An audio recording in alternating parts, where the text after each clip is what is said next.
नागपुर शहर से आ रही है एक दिल दहला देने वाली खबर। इस तरह का एक मामला सामने आया हुड़केश्वर पुलिस स्टेशन थाना अंतर्गत। अपने आप को मोटिवेशनल स्पीकर कहने वाला या यूं कहिए कि काउंसलिंग करने वाला एक युवक तकरीबन 100 से ज्यादा बलात्कार के आरोपों में घिर चुका है। नागपुर शहर के हुड़केश्वर इलाके में मनोचिकित्सक बनकर इलाज करने वाला एक शख्स पिछले 15 सालों से करीब 100 लड़कियों, युवतियों और शादीशुदा महिलाओं का यौन शोषण करता रहा है। हालांकि 3 पीड़ित लड़कियों और महिलाओं ने कथित मनोचिकित्सक के खिलाफ लिखित शिकायत दर्ज कराई है। उसके बाद उस पर कार्रवाई की गई है। याद हो कि पिछले नवंबर में यह मामला सामने आया था और अभी कमिश्नर साहब का पूरा इंटरव्यू देखिए और पूरे मामले को गौर से सुने और अपने बच्चों की हिफाजत करें। इसमें एक व्यक्ति है जिसके खिलाफ नवंबर में हम लोगों ने केस रजिस्टर किया था और उसके बाद में केस रजिस्टर के बाद में उसको अरेस्ट भी किया गया था और अभी फिर हमने उसमें फर्दर इन्वेस्टिगेशन करते करते अभी तक हमने उस व्यक्ति के ऊपर 3 केसेस दाखिल किए हैं और रेलेवेंट सेक्शंस में हम लोग इन्वेस्टिगेशन उसमें चल रही है। एपीआई रैंक के अधिकारी हैं जो इसमें इन्वेस्टिगेशन कर रही हैं और इसमें हमने ये भी आह्वान भी किया है कि अगर किसी को इस तरह का कुछ लगता है तो हमें आके बता सकते हैं। अगर हम उसमें आगे की तहकीकात करेंगे और उसमें केस अगर दाखिल करने की ज़रूरत हुई तो वो भी करेंगे। इसके अलावा एक आईपीएस ऑफिसर के अंडर में हमने एक कमेटी भी बनाई जिसमें सीडब्ल्यूसी और वेलफेयर बोर्ड, चाइल्ड रिलेटेड जो ऑफिसर्स हैं, महिला बाल विकास अधिकारी, उनको भी हमने इसमें इन्वॉल्व किया है और हमारे साइबर क्राइम के जो एक ऑफिसर हैं उनको भी इस कमेटी में बनाया।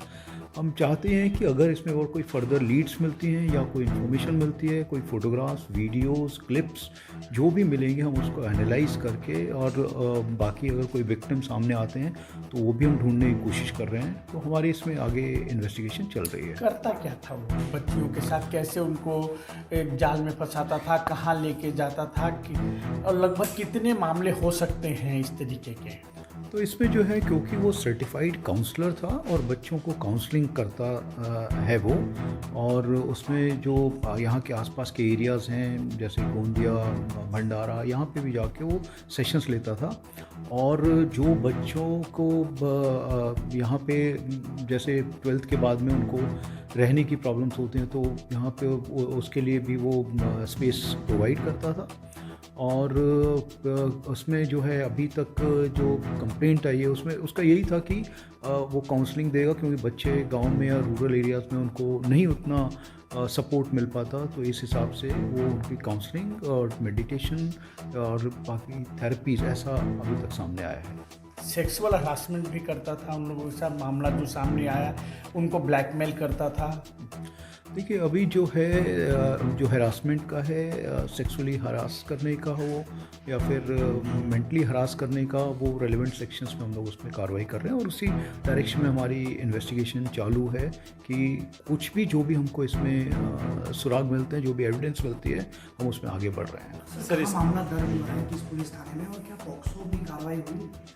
जी, इसमें हुड़केश्वर पुलिस स्टेशन जो है यहाँ पे हमारे वहाँ पे केस दाखिल हुआ और अभी तक जैसे मैंने बताया 3 केसेस इसमें दाखिल हुए हैं।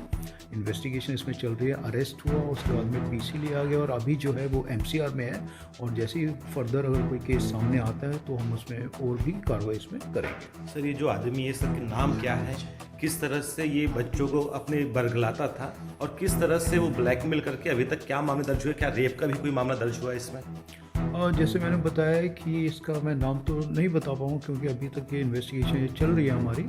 तो इसमें जो भी सेक्शन जैसे एट्रॉसिटी का सेक्शन हो, सेक्सुअल असॉल्ट का सेक्शन हो, ये सब सेक्शंस के आधार पर कार्रवाई चल रही है। सर कितने मामले अभी तक इसमें दर्ज किए गए? बताया जा रहा है कई नाबालिग थी जो बालिग भी हो गई, सामने नहीं आ रही, तो आंकड़ा क्या माना जाए, कितना बड़ा आंकड़ा हुआ ये? जैसे मैंने बताया कि 3 केसेस अभी तक दाखिल किए हैं हमने, इसीलिए मैंने टीम बनाई है जो कि एक आईपीएस ऑफिसर के अंडर में है और जो भी इससे रिलेटेड विभाग हैं उन सबको भी इसमें हिस्सा बनाया। इनफैक्ट उनके साथ में मेरी पर्सनल भी एक मीटिंग हुई है और साइबर के हमारे ऑफिसर वो भी इसका पार्ट हैं, जिससे कोई भी ऐसी चीज़ ना रहे इसमें कि कल कोई कि हमारा कुछ इसमें से कुछ पार्ट छूट गया है, ऐसा कुछ भी ना हो और काउंसलिंग के लिए जो वेलफेयर बोर्ड है, चाइल्ड वेलफेयर बोर्ड हो या महिला सुरक्षा विभाग हो या फिर महिला बाल विकास विभाग हो, इन सबको हमने इसीलिए इन्वॉल्व किया है कि उनके जो स्पेशलाइज काउंसलर है वो भी अगर कोई बच्चा सामने आता है तो उससे बात करें, पूरी जो है वो बच्चा क्या बोलना चाहता है, बच्ची क्या बोलना चाहती है,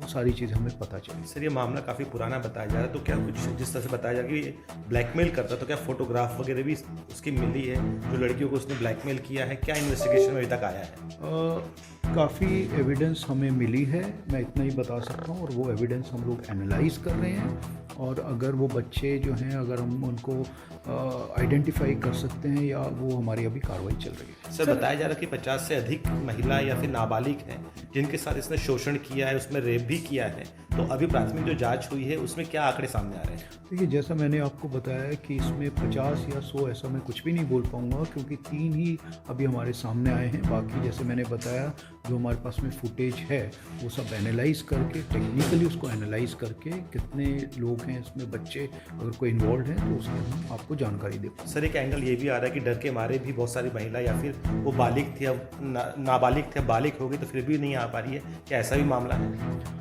देखिए, डर का तो कुछ नहीं है इसमें, क्योंकि जैसे मैंने बताया कि बहुत अच्छी एक कमेटी है हमारी, इसमें गवर्नमेंट के जो भी डिपार्टमेंट्स वो सब इन्वॉल्व हैं, और आईपीएस ऑफिसर खुद इसको देख रही हैं, और मैं भी, हम लोग जो है हमारे जो सीनियर ऑफिसर्स इंक्लूडिंग मी, हम लोग इसको सुपरवाइज कर रहे हैं।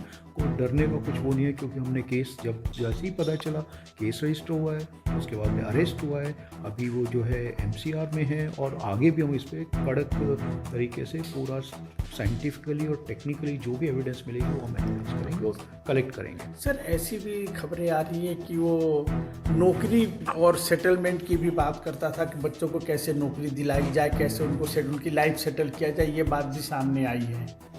मैंने जैसे आपको बताया कि वो काउंसलिंग करता था, और जो साइकोलॉजिकली किसी को अगर कोई प्रॉब्लम, क्योंकि वो सर्टिफाइड काउंसलर था, तो सर्टिफाइड काउंसलर जो होता है वो करियर गाइडेंस देना हो, एजुकेशन के बारे में, फर्दर एजुकेशन के बारे में, ये सब गाइडेंस देते ही हैं, तो उसके बारे में मैं इतना ही बोल पाऊँगा। उसका फैमिली बैकग्राउंड क्या है सर? इससे पहले भी कोई कंप्लेन उसके खिलाफ, शादीशुदा है, क्या है? जी, उसकी वाइफ है, जहाँ तक है, वो भी 3rd जो केस हमने रजिस्टर किया उसमें उसकी वाइफ को भी एक्यूज बनाया। वाइफ किस तरीके से एक्यूज, क्या वो भी इसमें मिली हुई थी? नहीं, हमने एक्यूज बनाया, तो अभी तो मैं इतना ही बता पाऊँगा, एविडेंस के आधार पे उनका कितना इन्वॉल्वमेंट था वो सब आगे सामने आएगा। Thank you. Thank you.